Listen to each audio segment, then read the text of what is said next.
This is Vanderbilt. Now, we spoke early this morning, BigRagoo, that we was going to have a conversation on this on the show. Because good old Vanderbilt. I mean, oh, no, Louisville. I'm sorry. I'm on Vanderbilt or Louisville? I'm on Vanderbilt. Yeah, Vanderbilt. Oh, Yeah, I'm all mixed up. that's all right. It I don't don't matter. know We're how gonna I got hash. I We're don't know gonna how I hash it got out no matter what Louisville it out of that. is. It But don't matter. we gotta get to Louisville, so let's go through Vanderbilt. But not much to say about the Vanderbilt team. Um, right there next to Arkansas, bottom tier team. Georgia beat the brakes off of them, and you know, I don't know. It's not, let's take a look a little further into it. We got a 7 back on offense, 5 on defense. Um, was a 6-year coach right here. Yeah, Derek Mason. Um, yeah, they got some issues over here at quarterback, which they've tried to seal up with a graduate transfer, like all the other teams are doing. They got a nice coming back with the running game, and from the little film that I watched, the Georgia. Let me bring up some film too. From the little film that I watched, the Georgia and the Vanderbilt game, they looked at active on the run side, like. But Yeah. you sometimes you have a team that can do one thing, and that happens a lot with our military schools. They can do one thing really well, but at the end of the day, they just can't put the whole game together. So if you're watching it for the highlights and stuff like that, you'll see them make good plays. You'll see a team that looks like, oh, this team should be so much better than their record reflects and stuff like that.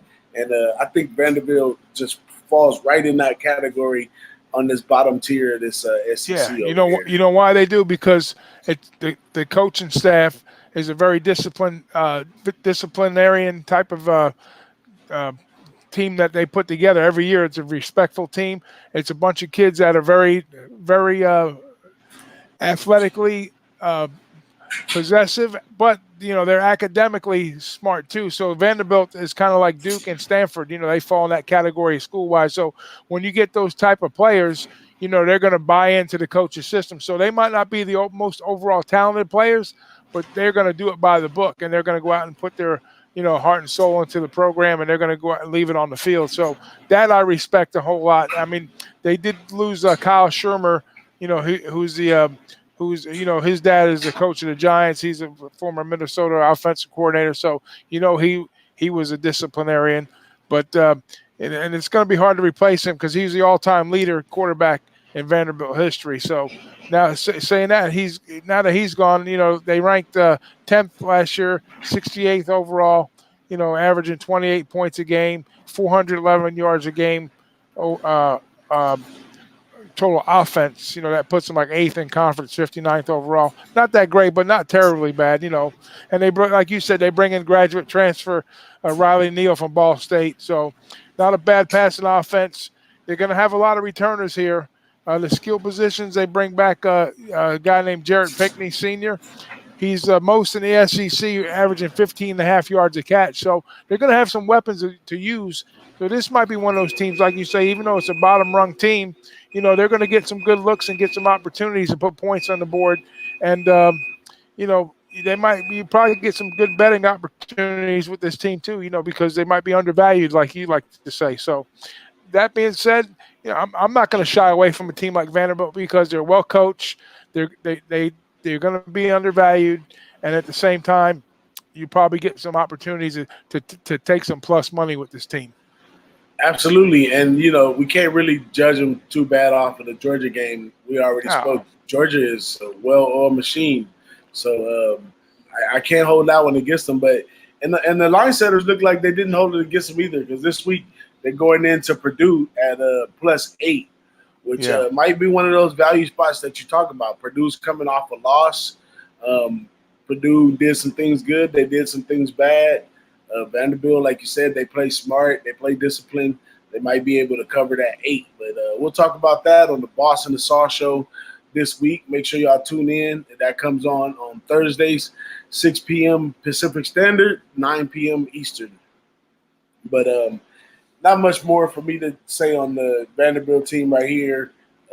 One of those teams, like I like the team, I respect the team, but not one of those teams that's moving in the right direction for me.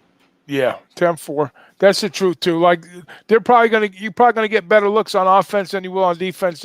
They might have some defensive struggles. What was the score for this game last year against Georgia? Even though Georgia, we know they're a up-tempo, high-power offense. I'm just curiosity. What was the final number against last year? They were at Georgia.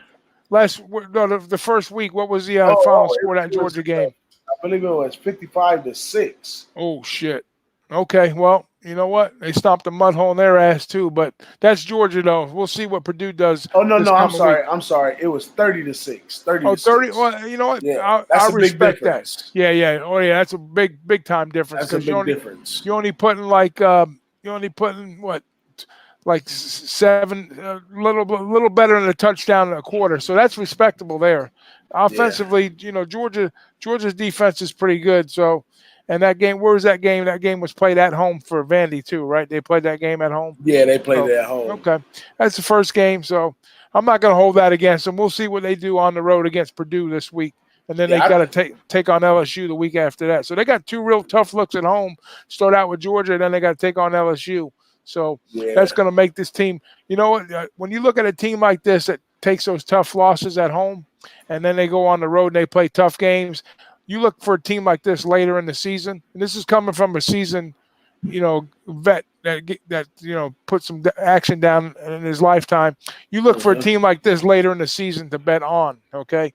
That's what you're going to look at. But you're going to find some spots along the way that they're going to be able to probably get some value with, but this is definitely going to be a play-on team for me later in the season. That I guarantee. Absolutely, man. I must say it's always a pleasure working with you, BigRagoo, because our spots just match up so well. Sometimes when I'm totally off, you totally spot on, and right. I follow you on that. And like I said on Closing Line, I don't really like taking underdogs unless I feel that they can win the game outright. And if they play in Purdue next week with the 8 points, they might be a live dog then, as early as this early in the season. Right. You know what I mean? It's a good spot. I agree with you. I agree with you 110% right there. So we'll be looking at that, and I'm sure we'll be talking about it upcoming week, when we sit down on the Boston and Sauce show. Let's clue the people in when they're going to see us next time, DJ. When's that next look for us online? When we coming back? The Boston the Sauce show comes in on Thursday, and every Thursday until the end of the season, the Boston the Sauce show, 6 p.m. Pacific Standard, 9 p.m. on the East Coast.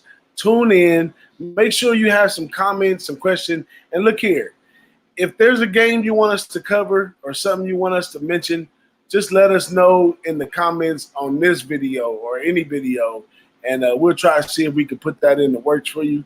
We're always open to helping people out, and we pride ourselves in transparency, and we're gonna be transparent, and you guys are gonna see everything, from top to bottom. Boston the Sauce. You'll see us on the Closing Line. You'll also see us hanging out with the committee and all of our friends on the Who-Bangin show on Friday. But that's it right there, man. Not much more I can tell you.